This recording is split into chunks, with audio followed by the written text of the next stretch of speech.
სამწუხაროდ ჩვენ ყავს უპასუხისმგებლო ხელისუფლება და რა თქმა უნდა ისინი არ აიღებენ პოლიტიკურ პასუხისმგებლობას, ამის მოლოდინი არ აგვაქვს. ჩვენ ვსაუბრობთ რომ როგორ უნდა იქცეოდეს პასუხისმგებლიანი ხელისუფლება. ხო, ამას დიდი უბედურება რა უნდა დაემართოს შინაგან საქმეთა მინისტრს, როდესაც მისი პოლიციელები ესე არაადამიანურად ძალადობენ პატიოსან მოქალაქეს, რომელსაც არაფერი არ დაუშავებია, თუმცა მაინც ბრალდებულის სტატუსი აქვს რატომღაც, ხო? რაც ჩვენ გუში ვნახეთ, ეს არის სიმპტომი და ეს არის გამოვლინება იმ დაუსჯელობის, რაც წლებია ხდება.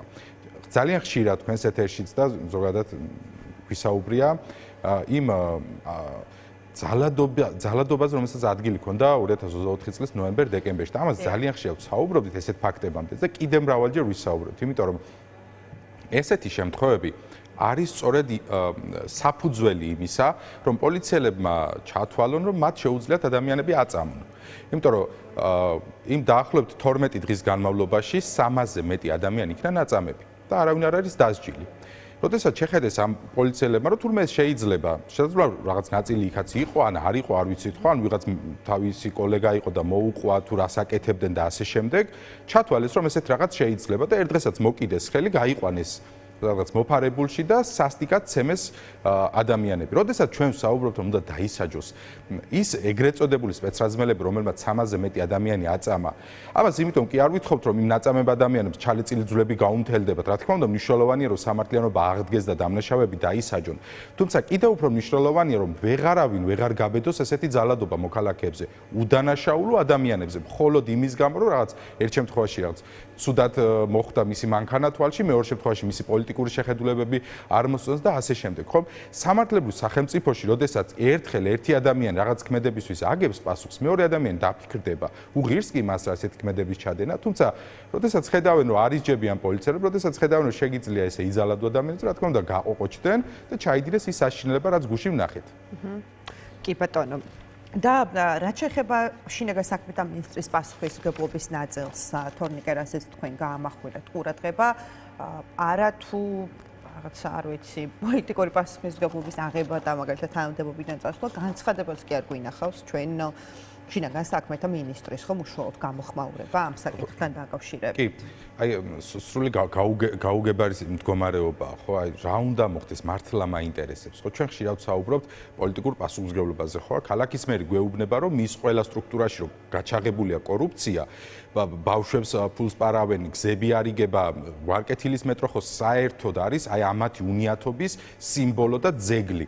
აი რაც იქ ხდება ამდენი წელია, ხო 8 წელია ერთი მეტროსადგური ვერ გააკეთეს და არაფერზე არ არის ქალაქის მერი პასუხისმგებელი. ისი არა არაფერზე პასუხისმგებელი, რა ვიცი, ნებისმიერ სხვა სტრუქტურის წარმომადგენელი, ხო, მაგალითად ნათია თურნავა არა პასუხისმგებელი, ეროვნული ბანკის პრეზიდენტი არა პასუხისმგებელი ფასების ზრდაზე, კობახიძე არა პასუხისმგებელი სიღარიბეზე და ასე შემდეგ, ხო? ამის გაგრძელება, რომ შინაგან საქმეთა მინისტრი არ ჩანს. არ გვესაუბრება მაგალითად ხო მოხდა დანაშაული. ამაზე გასაგებია ახლა რაღაცას რამდენიმეს დაიჭერენ ხო? რას აკეთებს შინაგან საქმეთა მინისტრი სისტემურად იმისათვის რომ ეს აღარ მოხდეს. ხო უნდა ვიცოდეთ მოქალაქეებმა რომ ხვალ რო გავალთ აქედან აღარ დაგხვდება ვიღაც და თორნიკა ეს არის არგუმენტი რომ ალბათ მოისმენთ ხო ქართული ოცნების წარმომადგენლების განცხადებებს რომ ეს ყველა ქვეყანაში შეიძლება მოხდეს, რომ რაღაც ერთი ფაქტი თურმე ვერ დააზიანებს და ვერ დააზარალებს შინაგან საქმეთა სამინისტროს, როგორც რაღაცა უწყების რეპუტაციას, ნდობას და ასე შემდეგ. ეს არის დამოკიდებულება, რომ დანიაზე გულშემატკივარი ხელისუფლება ყავს დანიურ დემოკრატიაზე და ზოგადად სკანდინავიურ დემოკრატიაზე, იმიტომ რომ აი არ ვიცი ესეც რა სიბტყეზეა მათი ეს აბსურდი რომ ბოლოს დადგნენ და დანიას საუბრებიან რომ იქ რაღაც დემოკრატიის პრობლემა და ერთ კვირაში ხდება ესეთი კატასტროფა ჩვენს ქვეყანაში ხო თუ სხვა ქვეყნებშიც ხდება იქ არის შესაბამისი რეაგირება აი 6 ადამიანია დაკავებული ხომ კადრებში თუ გადის და ვნახოთ რამდენი ადამიანი ჩანს 6-ზე მეტი ხო ჩანს 10-მდე ადამიანი დანარჩენი 4 ადამიანი რატომ არ არის დაკავებული რომ ცოტა მოშორებითაც ჩანან ამ კადრებში ხო აი ვინც კი აი ის ადამიანები ვინც არაფერს არ აკეთებენ ისინიც უნდა იყვნენ პასუხისმგებაში მიცემულები მაყურებლის როლში ვინც თქმა უნდა ჯერ ერთი პოლიციელი ხარ ამას ქვია თქვათ უმოქმედობით თანამონაწილეობა ხარ რასაც ისინი აკეთებენ რომ ეს უმოქმედობით თანამონაწილეობა იმ დანაშაულში რასაც ჩადიან ისინი რატო არ არიან დაკავებულები პოლიციელი, როდესაც ხედავს, რომ ნებისმიერ პოლიციელი იქნება თუ სხვა პირი ჩადის კანონდარღვევას მისი ვალდებულებაა იმოქმედოს, თუმცა იმათ არ აკავებენ. ეხლა რატომ აქვს იმ ადამიანს ბრალი წარდგენილი? ხო უნდა დავსვათ ეს კითხვა. ერთადერთი მიზანი შეიძლება აქ იყოს, მე რასაც ვხედავ. იმისთვის რომ დაიწყონ შემდეგ დღეს დახვალა არა, მაგრამ შემდეგ დღეებში საუბარი რომ მოდი რა, ეხლა შენ ბრალს მოგიხსნი რაღაცა და აქ თქვა დაგვეხმარე რომ მაქსიმალურად დაბალი სასჯელი გქონდეთ. ამათაც ეხლა ხელსაფარებენ რეალურად. ბრალი რომელიც წარდგენილი არის შედარებით მსუბუქი, ვიდრე მათ რეალურად ჩაიდინეს. აქ რასაც საზოგადოება ხედავს, ამას სამართლებრივად თქვია წამება. იმიტომ რომ ხდება ჯგუფურად, ხდება გამეტებით, ანუ განზრახ იმისთვის, რომ ფიზიკური დაზიანება მიაყენოს, ამას თან ახლავს ენით აღუწერელი სიტყვიერი შეურაცხყოფა, ანუ წამებისთვის რაც არის მაკვალიფიცირებელი გარემოება, ყველაფერი აქ არის. თუმცა აღძრეს საქმე უფრო მარტივი მუხლით. შემდეგ რაღაც ვთქვათ, ეგრეთ წოდებული ჩაფარცხვის მეთოდებს სავარაუდოდ გამოიყენებენ და მალე ამათ გამოუშვებენ ხო, მაგრამ შესაბამის სასჯელის გარშემო. ესეც სისტემაში აი რა აძლევს რეალურად აი ამ პოლიციელებს ესე ვთქვათ, არ ვიცი, გამბედაობა რამდენად შეიძლება იყოს შესაფერის სიტყვა ამ კითხვის. აი რომ გაბედეს საკუთარ თავს რომ მისცეს ამის უფლება, მოდი ასე ვიტყოდი, ეს რისი შედეგია? ეს არის ანუ არც ერთმა დავასრულებ. აი არც ერთმა როგორ არის ფიქრა რომ შეიძლება იმ ყველაფერზე პასუხი ეგოთ. აი მე დარწმუნებული ვარ, ხა ესენი ერთადერთი რასაც ნანობენ არის ის, რომ ვიღაცამ გადაუღო და ეს ყველაფერი დაინახეს. არ შეიძლება ესეთი ფაქტი იყოს პირველი.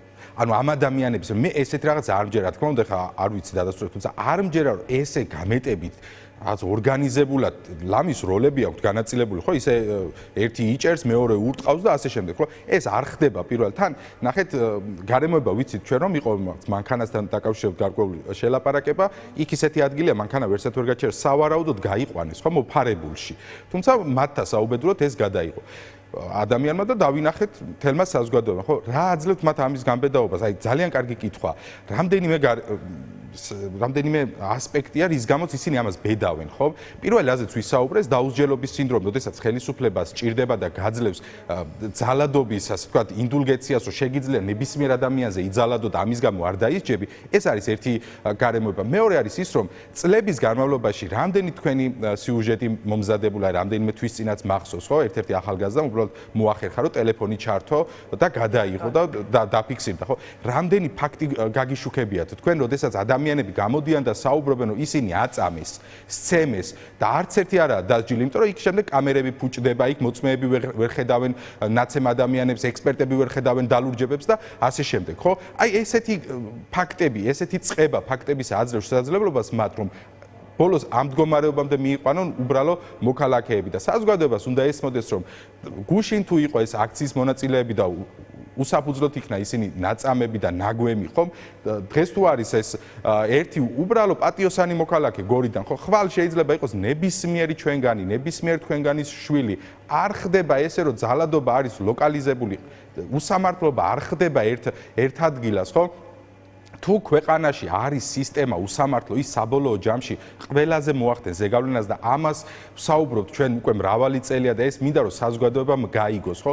არ ვიქნებით არც ერთი ჩვენგანი დაცულები ესეთ მოძალადე სისტემაში. ეს არის სამწუხაროდ გუშინდელი ფაქტი იყო გამოვლინება უბრალოდ იმისა, რაც ამ სისტემას სჭირს და თუ არ შეიცვალა მხედველობა თუ როგორ უყურებთ ამ სისტემას, რომ როგორ უნდა იყოს ზოგადად იუსტიციის სისტემა, როგორ უნდა იყოს საჯელახსრულების სისტემა, როგორ უნდა იყოს სხვადასხვა სისტემა, რომელთაც ლეგალურად აქვს რაღაცა ადამიანზე ზემოქმედების ბერკეტი, სხვა შემთხვევაში ესეთი ფაქტები იქნება და არა ერთი და არა ორი. კი ბატონო და ასევე მინდა გკითხოთ თორნიკე, თავად ეს პიროვნება პაპუნოლოცლაშვილს გულისხმობ, თავად დააკავეს სამართალდამცველებმა და დღესაც მისი ძმა ყავდა დღის ამბების ეთერში სტუმრად და ითხოვს, რომ მათ შორისო ბრალდებულის სტატუსიც რომ მოუხსნათ ჩემ ძმასო, პოლიციელებისთვის წინააღმდეგობის გაწევას ედავებიან მას და იცით რა მინდა გკითხოთ, ანუ არ ვიცი, არანაირ შემთხვევაში დარწმუნებული ვარ, არ არის ეს ძალადობა გამართლებული, ხო როგორ წინააღმდეგობასაც არ ვიცი, არ უნდა გიწევდეს ადამიანი. არ არსებობს ბოდიშით გაწყვეტილი სამართალს როგორც იურისტი. ხო, ეს მინდა რომ ავხსნათ. არ არსებობს ანუ თუ წინააღმდეგობა გიწევს, დაადე ხელბორ ნორკელი ხო ძალიან პროპორციული ძალა უნდა გამოიყენო, ხო? ადამიანის პატივი და ღირსება არის ის ფუნდამენტური კონსტიტუციური უფლება, რომლის შეზღუდვა არის დაუშვებელი ნებისმიერ შემთხვევაში. აი ცოტა სამართლებრივ ჭრილში რო ახსნათ ეს საკითხი, ხო? აი მაგალითისთვის, აი ყველაზე ძალიან მნიშვნელოვანი უფლება, ხო, ადამიანის სიცოცხლის უფლება. ისიც კი შეიძლება შეიზღუდოს, აი მაგალითად, როდესაც ხდება თავდასხმა და მოგერიების ფარგლებში ხდება მეორე ადამიანის გარდაცვალება, ხო? ანუ ადამიანის სიცოცხლეც კი შეზღუდვადია, მაგრამ პატივი და ღირსება არის ერთ-ერთი იმ უფლებათაგანი, შეგვიძლია ვთქვათ ერთადერთი, რომლის შეზღუდვა არ შეიძლება არც ერთ გარემოებაში. კი ბატონო, შესაბამისად, როგორც არ ყოფილიყო წინააღმდეგობა, რის გამოც დააკავეს სწორედ მე რაც ვნახე პირველად ხელი, როდესაც მოუქნიეს, შემდეგ ირიდებს, ხო, ის თავდამსხმელს ირიდებს. ეს კანონშიც გვიწერია, რომ ამის უფლება აქვს, ეს ბუნებითი სამართლიდან მოდის, რომ ადამიანს უფლება აქვს თავდამსხმელი მოიგერიოს, ხო, რომელიც მას თავს ესხმის. კი ბატონო, და ეხლა რა შეუძლია დაზარალებულს რომ გააკეთოს თორნიკე ამასეც რომ ვისაუბროთ, მხოლოდ აი თავიდანვე ამით დავიწყეთ ჩვენ საუბარი, რომ მხოლოდ 6 პოლიციელის დასჯით, რომელთა იდენტიფიცირებაც მოხდა და ვინც უშუალოდ იღებდა აი ამ ძალადობაში მონაწილეობა რაღაც ბრალის წარდგენით, უნდა რომ ხელისუფლებას ესე ვთქვათ გამოძვრეს ამ საქმიდან, ხო ეს სიტყვა რომ გამოვიყენოთ და თავად არ ვიცი, აი თქვენ შინაგან საქმეთა მინისტრის პასუხისმგებლობაზე ისაუბრეთ, მაგრამ ამ გორში ამ პოლიციელსაც ხო ეყოლებოდა ხელმძღვანელი არა უშუალოდ ადგილობრივი ვიღაც, ანუ იმათი პასუხისმგებლობის საკითხიც უნდა დადგეს თუ არა სანამ მინისტრამდე ალბათ არც მივლენ. რა თქმა უნდა. მან შესაძლოა ბევრი გარემოება იყოს, აი მაგალითად თუ ხელმძღვანელი პირი იყო თუ არა, უნდა ყოფილიყო თუ არა, აქ ისეთი ვთქვათ ღონისძიება თუ ტარდებოდა, უნდა ყოფილიყო და გულგრობა ხო არ გამოიჩინა და ასე შემდეგ, ასე ეს უბრალოდ ასე ვთქვათ ისეთი გარემოებებია, რომელიც მართლა გამოძიება უნდა დაადგინოს და ამაზე წინსწრებით ვერ ვისაუბრეთ, თუმცა აი რითიც დავიწყე საუბარი, იმაზე მინდა შევჩერდე, რომ საბოლოო ჯამში ჩვენ გვჭირდება სისტემა, რომელიც გადააზღვევს ესეთ შემთხვევებს, გვჭირდება სისტემა, რომელიც არ მისცემს შესაძლებლობას პოლიციელებს რომ ესე იძალადონ და თუ ვინმე ამას გაბედავს, ისინი დაისაჯონ კანონის სრული სიმკაცრით. სამწუხაროდ ესეთ სისტემა არ გვაქვს, ხო მოარღვიეს, იქ იყო მთელი რიგი რეფორმები, ყობახიძის რეფორმები, რომელიც ანუ სპეციალიზირებული იყო ეს ევროკავშირის რეფორმების ფარგლებში იყო, რომ თქო და ევროკავშირი ამ რეფორმებს, რომ მაგალითად ყოფილიყო სპეციალიზირებული საგამოძიებო ორგანო, რომელიც მათ გადაცემებს გამოიძებდა და ასე შემდეგ. ეს ყველაფერი მოარღვიეს, შემდეგ მისცეს მათ ძალადობის უფლება და დაიწყო ის, რომ პოლიციელებმა ჩათვალეს, თუ ისინი ამ ხელისუფლების თითოეულ მოთხოვნას შეასრულებენ უპირობოდ, მათ აქვთ ინდულგენცია, რომ იძალადონ ადამიანებს. და აი ამის გამოვლინება ის რაც ჩვენ სამწუხაროდ გორში ვნახეთ. ოღონდ ეს არ არის ერთეული შემთხვევები, ამის თქმა მინდა. ეს რომ ერთეული შემთხვევები არ არის, ამას მოტყველებს ის, რომ უამრავი ადამიანი ამაზე საუბრობს. უბრალოდ მტკიცებულებები არ აქვთ, ხო, რამდენი შემთხვევა ვიცით ჩვენ, რომ აი ფუჭდება კამერები და ვერ იგებენ, რომ იქ რაღაცა უბედურება დატრიალდა, ხო? აი მაგალითად ზიამაღლობელის საქმე. დიახ.